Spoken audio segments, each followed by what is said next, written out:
राति 9:57 चंद्रग्रहण आरंभ हम 11टा बेलू चंद्रमंडल संपूर्ण रूपे ग्रास हो राहु आकाश ग्रास आरंभ करेंगे। तेणु ग्रहण नाम हूँ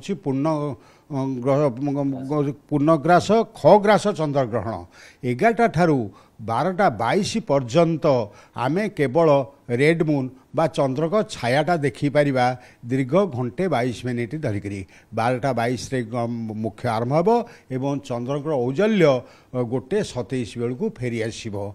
एभली एक दृश्य बोध हुए दीर्घ किछि वर्ष धरी लोक देखि नथिले।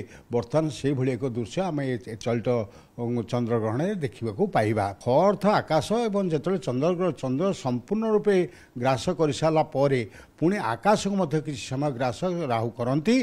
तेणु ताको खग्रास चंद्रग्रहण करा जाए। खग्रास चंद्रग्रहण अच्छी चंद्र को संपूर्ण रूपे ग्रास करने सहित आकाश को किसी समय आच्छादित कर रख तार अन्य जदि आम अर्थटा देखा तार तो एत दीर्घ समय धरी जो ग्रहण हम जो चंद्र ग्रहणटा सरीज ताहले आम कौन आशा करवा ना निश्चय राहु आउ किसी ग्रास करुच्ची। तेणु से आकाश ग्रास बा खग्रास चंद्रग्रहण बोली कहुए।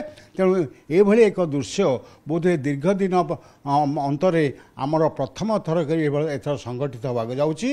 ये दृश्यटी निश्चित भाव लोक मैंने 11टा ठारू 12:22 पर्यंत केवल ताम्र रूप धारण कर चंद्र छायाटा को दीर्घ समय देखा पाइबे।